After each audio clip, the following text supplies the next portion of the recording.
I'm Sanjay Vignesh, who is currently pursuing mechanical engineering, and today let's look overview about wire drawing process. So basically, these are the contents which I'll be covering up in this video for you guys. First, let's look at the introduction. In drawing, the cross section of a long rod or wire is reduced or changed by pulling it through a die called dry draw. Thus, the difference between drying and extrusion is that in extrusion the material is pushed through a die, whereas in drawing it is pulled through it. Although the presence of tensile stress is very obvious in drawing, compression also plays an significant role because the metal is squeezed down as it passes through a die opening. For this reason, the deformation that occurs in drawing is sometimes referred as an indirect compression. This wire drawing process is done for several applications such as creating a staff for power transmission, machine and structural components, etc. The basic difference between bar drawing and a wire drawing is that wire drawing is the stock size that is processed. Bar drawing is where the larger diameter bar is used. In wire drawing, a smaller diameter stock is used. The wire sizes vary upon 0.03 to 0.05 mm in wire drawing. Types of wire drawing.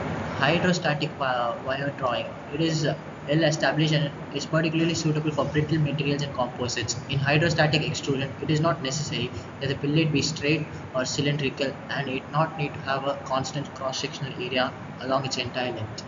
Next, it will be about bundle wire drawing.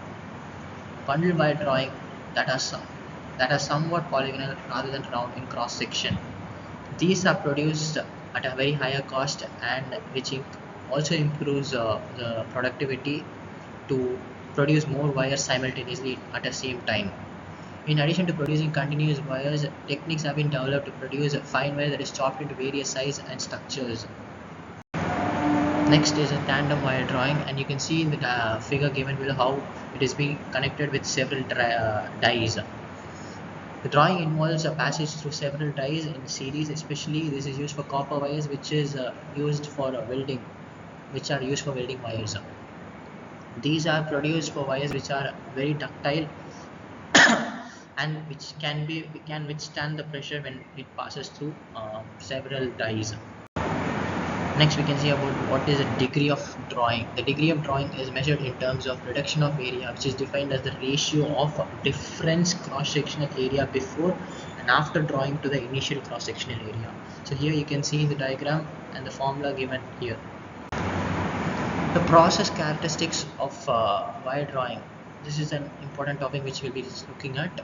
First, pulls a wire rod through a die, reducing its diameter. Wire drawing consists of pulling a metal wire through a small circular opening called as die. This results in stretching or elonging of the material along with the reduction in cross-sectional area. Increases the length of wire as its diameter decreases. Yield strength depends on the material composition, but typically the reduction in area through a die is in the region of 20 to 40%. If a greater reduction is needed, this must be done by drawing the wire through a series of dies, which is the tandem wire drawing method. Improves material properties due to cold working. Wire drawing is performed cold at almost all the times. Although there are some cases where the material is drawn hot to improve ductility, die lubrication is essential in cold drawing to achieve a good surface finish as well as to maximize the life of the die. The wire temperature can be controlled by swaging, drawing and annealing treatments. The temperature of wire is increased because of the high rate of cooling of wire. So temperature is to increase if the temperature increases in this hot extrusion process.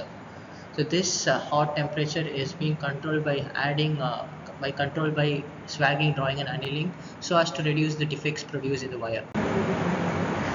Now let's look at the major processing parameters of this process. Draw dies. As you can see in the diagram, there are four regions: entry, approach angle, bearing surface and back relief. The entry region is usually a bell-shaped mouth that does not contact the work. Its purpose is to funnel the lubricant into die and prevent scoring of work and die surfaces. The approach angle is where the drawing process occurs. It is cone shaped with an angle normally ranging from 6 degree to 20 degree. The proper angle varies according to the work material. The bearing surface or the land determines the size of the final drawn stock. Finally, the back relief is the exit zone. Next, it is about the die material. The die materials for drawing typically are tool steels and carbides. For hot drawing, cast steel dies are used because of the high resistance to wear at elevated temperatures. High carbon steels are used, alloy steels, copper and copper alloys, aluminum and aluminum alloys. Next, it will be the force and energy in wire drawing.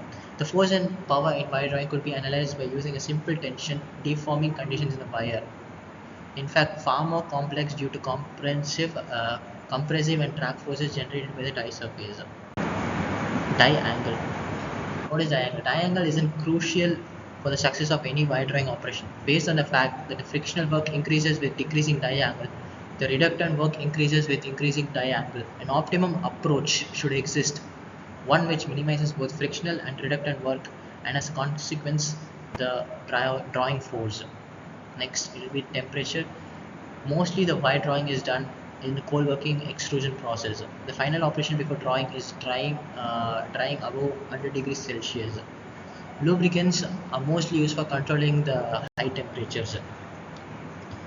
Well, this lubrication method is as we saw earlier, it is used for controlling the temperature.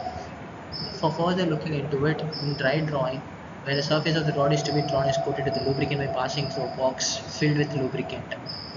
Metal coating in which the rod or wire is coated with soft metal then acts as a solid lubricant.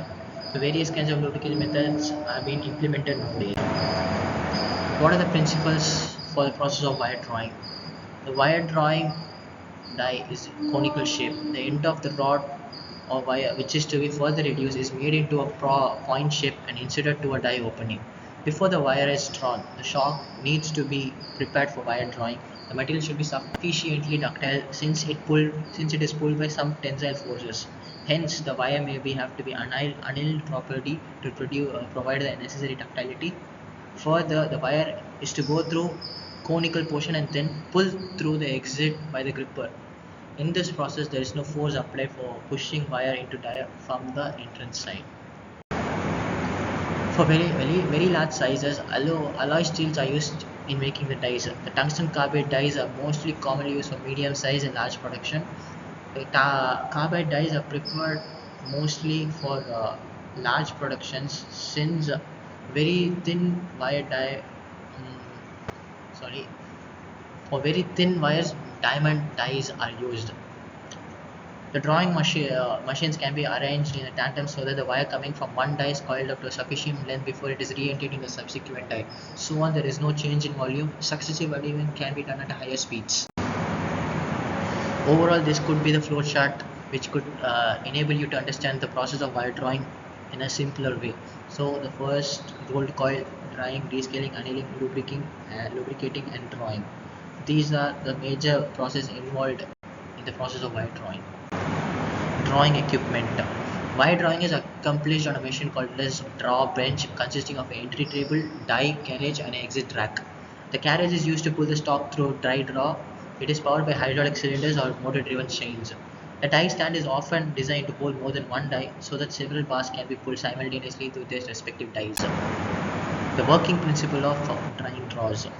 Wire drawing is done on a continuous drawing machines that consists of multiple draw dies separated by accumulating drums between the dies. Each drum, called a capstan, is motor driven to provide the proper pull force to draw the wire stock through the upstream die. It also maintains a modest tension on the wire as it processes to the next die draw in the series. Each die provides a certain amount of reduction in the wire, so the desired total reduction is achieved by series. It is depending on the metal to be processed, and the total reduction annealing of the wire is sometimes required between group of dies in the series. Here we can see an example how the tandem wire drawing happens, which goes through several points of dies. Different types of drawing die materials. Mostly we can see cemented carbides, industrial diamond, polycrystalline diamond are used basically. So the major drawing application is that it is performed as a cold working performance. Is mostly used to produce a round cross sectional, but square and other shapes can also be drawn through this. Wire drawing is an important industrial process providing commercial products such as electrical wire, cable, and wire stock for fences. Rod stock to produce nails, screws, rivets, springs. The major advantages of these wire drawing is that it gives us a close dimensional control, improved mechanical properties such as strength and hardness, adaptability to economical batch or mass production. The drawing defects and residual stresses. Typical defects in a drawn wire are similar to those are observed in the extrusion, especially center cracking. Another major type of defect in drawing, which are longitudinal scratches or folds in the material. Seams may be opened up during subsequent forming process such as upsetting, heading, thread rolling, or bending of the wire, and they can cause serious quality control problems. Various surface defects such as scratches and die marks also result from improper selection of process parameters, poor lubrication, or poor die condition. Residual stresses are induced in drawn bars or wires during cold drawing. If the reductions are low, the surface of the drawn part is subjected to compressive residual stress. Compressive residual stress on the surface improves the fatigue life and corrosion resistance to the product. And overall, these are the literature review where the sources have been taken from. So the major objective of wire drawing can be seen as to obtain a closer dimensional tolerance, to provide a better surface finish, to produce wire in regular shapes, fast process times, various speed ranges and torque requirements depending on materials, and etc. There are many more. So we can conclude by saying that the wire drawing is a well-known process, but today we are living in a new interest since many manufacturers tend to substitute copper wire with aluminum ones. For this reason, high-performance machines have been developed, allowing the contemporary working of number of wires. It was found that the numerical simulations matched well with the experimental results for an arbitrary introduced wire drawing. Therefore, the currently used methods can be useful for the prediction of the evolution of the surface defects in the wire drawing. So here it describes the parameter working principle and defects of the wire drawing process. So these are for your references where you can learn more about the wire drawing process. Thank you.